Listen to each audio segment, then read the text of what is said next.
Welcome to rSlash Maliciouscompliance, where you always have to be careful what you wish for. This was a long time ago, but I remember it clearly. We moved into a community with tight space in between our house and our neighbors, and we didn't like them being able to see into our kitchen. We put up a bunch of plants costing thousands, but my parents thought it would be worth it. A week later, my parents awoke to the plants completely chopped down. My father was furious and marched down to our neighbor's house. He told my father the plants were on his property line, therefore he had total rights to take them down. He warned that if anything were to go on his property again, he would report us to the authorities immediately. Later that day, my father called the company that put in the plants, and with the warranty, we could have them replanted next week for no charge. We made sure there was no way it was on our neighbor's property. However, a few days later, we caught him chopping them down at 2 a.m. We called the police on destruction of property, and after a chat with my neighbor, he decided to call a professional and mark his property line. My father agreed. A few days later, I got home to find orange tape in my neighbor's yard. Apparently, his fence was 11 feet over our property line. We watched as he took down his fence, completely furious. Within the next month, we were enjoying our new space and privacy in our backyard, and my neighbor ended up losing 1/4 of his backyard. My neighbor ended up having to pay almost $10,000 for the destruction of our property, and we got to plant our plants again. So this reminds me, I don't know how many of you are aware of this, but tree law is this incredibly obscure but incredibly satisfying thing in America. Actually, I really need to make a video about tree law. It sounds like the most boring freaking thing on planet Earth, but trust me, oh my god, some of the best revenge stories involve tree law. Trust me on this, guys. This is both malicious compliance and petty revenge, so let me know if it fits better over there. Bit of a backstory before we jump in. I've been in India for the last 2 weeks on a course with my university. Just a day before I flew out, I must have eaten something dodgy because I got the infamous Delhi belly, diarrhea. As someone who likes to think ahead, I decided to book aisle seats for all my flights, knowing I'd probably be taking multiple trips to the bathroom. The compliance begins on a 4-hour connecting flight.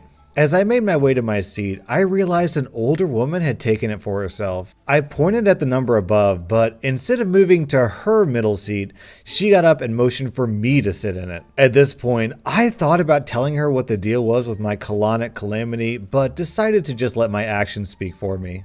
As soon as the seatbelt sign went off after takeoff, I got up to take the first of many dumps. She had actually fallen asleep at this point, so I had to wake her up so she could get up grumpily. 20 minutes later, I had to go again. A total of 4 trips later, and we're still 1.5 hours from landing. She's getting irate. Finally, after my 5th and final defecation, she offers to swap seats. Cherry on the top, I didn't even get up again until we landed.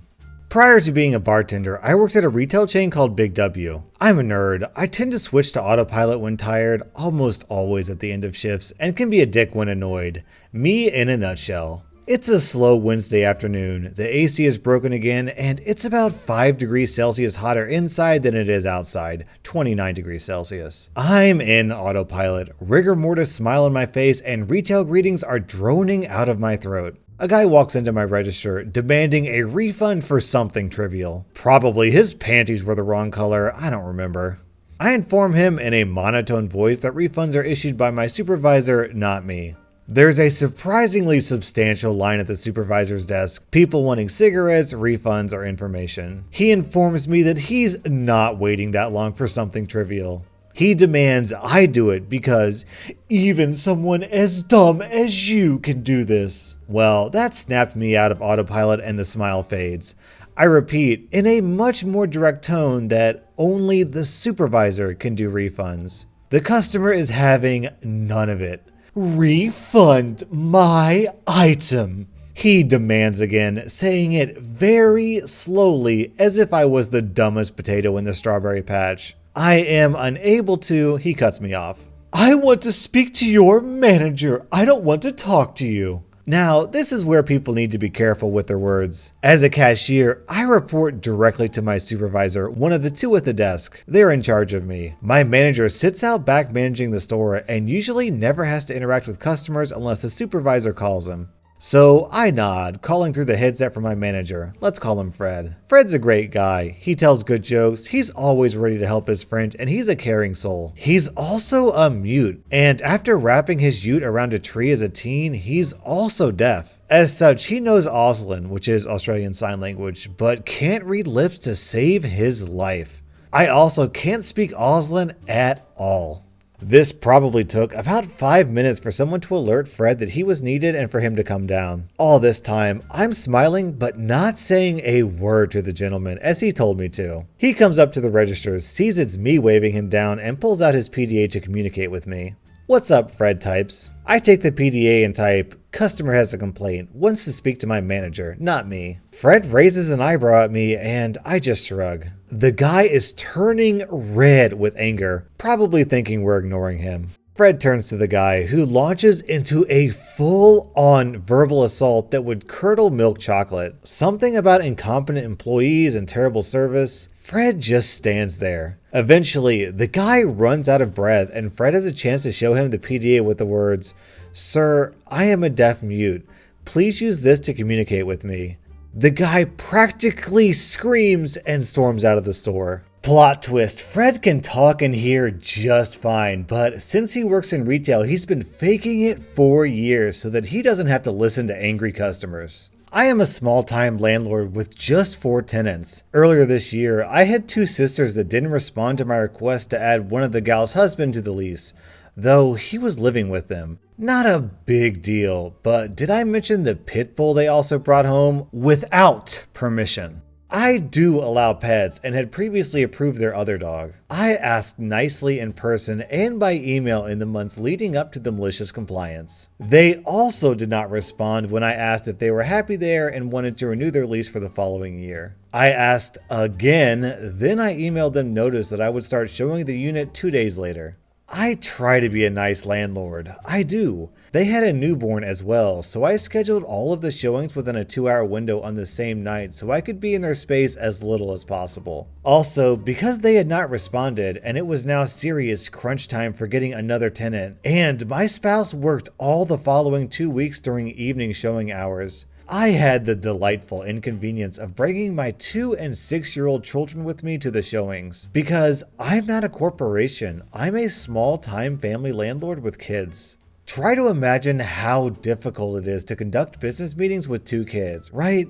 Then imagine staggering showings every 15 minutes with prospective tenants who are also bringing their own kids. Just to further clutter your imagination, this is an 800 square foot 2-bedroom apartment with a cozy entryway. So I arrive with my 2 kids to find that my tenants are still at home, along with the husband, the newborn, and the other sister's boyfriend. So that's 7 people in a small kitchen already. Then the first prospective tenants start arriving.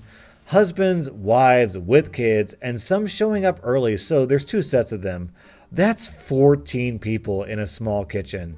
And I'm a mom, I have magical powers, so I'm holding my toddler, my daughter is safely under the dining table coloring, and I'm chatting with the prospective tenants and directing traffic while my actual tenants prepare to depart. If you didn't know this already, it's common practice in the US to leave the premises during real estate or apartment showings. This was their first apartment, so I actually emailed them ahead of time to let them know what is generally expected at showings. That is, a relatively tidy apartment and that they can leave for their own convenience.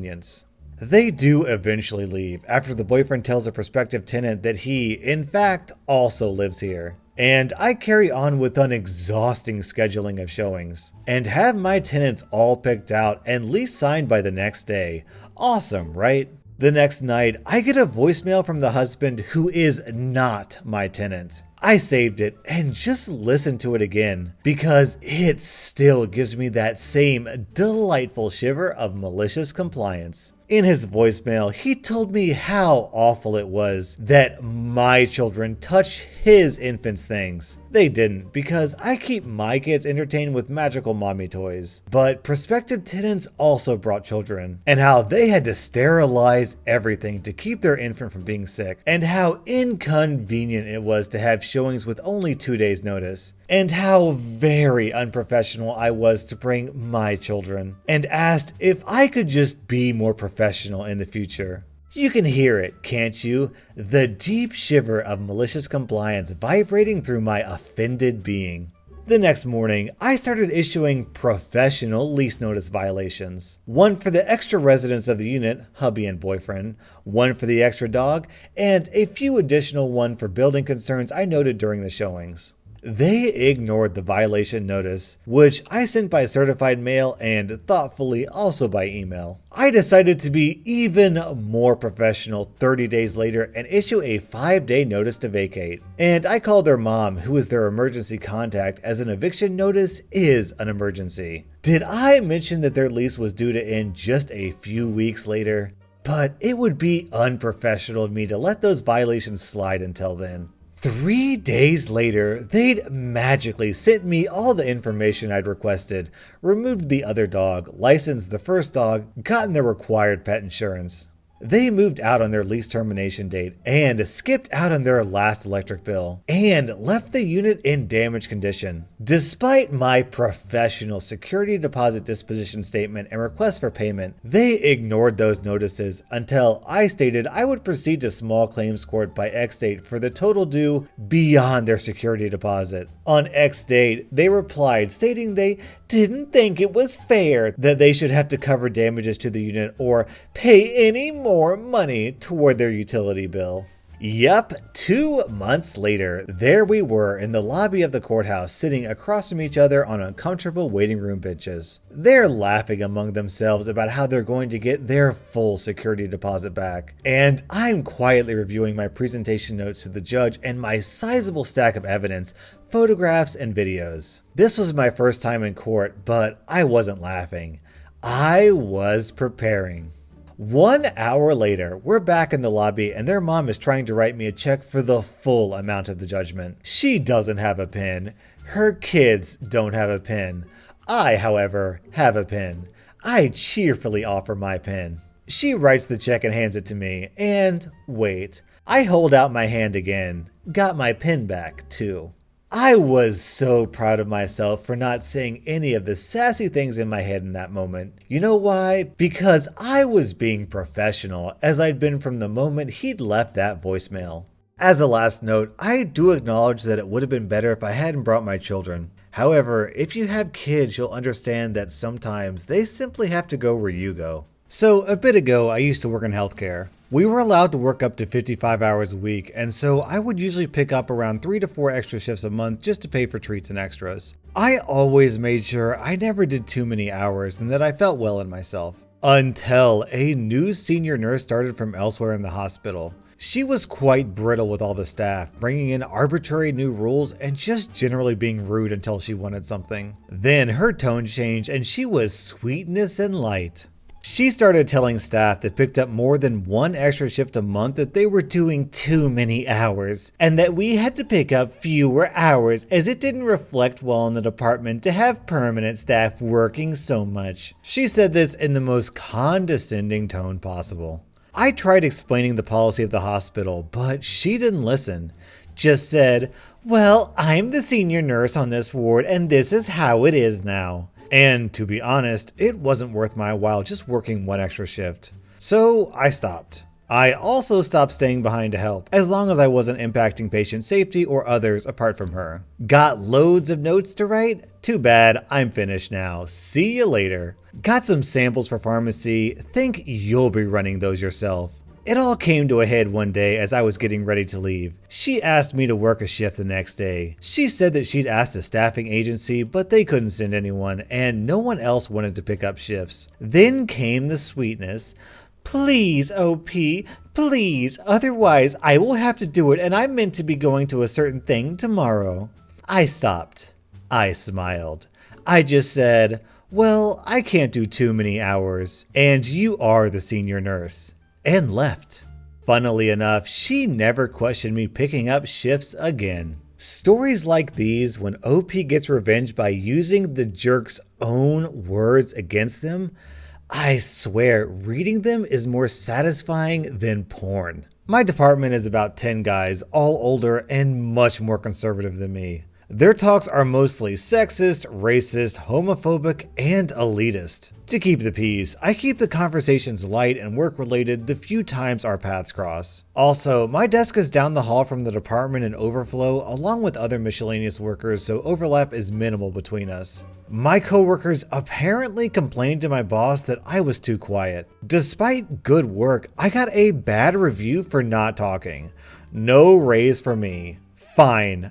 Next day, I was at my desk for, at most, 2 hours out of 8. Want to talk to me about how women are only good for sucking male genitals? Let me tell you how, as a bi guy, it feels to have a Marine sucking my genitals. Let's unpack all of those ignorant comments of yours. We are done arguing? Up next, random facts. No? Let me complain to you guys about my classes. Next, show me what you are doing and how. I already know, but I missed out on a raise because I wasn't engaging enough with everyone. So now everyone has to teach me something. You don't want to engage with me? It's okay. I can talk to the back of your head too. I like to monologue. When I got called into my boss's office at the end of the next day, I explained why I got no work done in 8 hours. I get you are angry, but let's be honest here. If HR finds out about the things we all did today, we would have an empty department. I got my raise, a request to stop harassing my coworkers, and motivation to look for another job. No, OP, you misunderstood me. When I said you need to spend more time talking to your coworkers, what I really meant was you need to spend more time agreeing with everything we say. That was r/Maliciouscompliance, and this is r/puppy bloopers. Then her tone changed and she was... Excuse me? Excuse me, dog? Do you want something? Then her tone changed and she was all sweetness. Then her tone changed. Then her tone changed and she was Dog, please. Then her tone changed.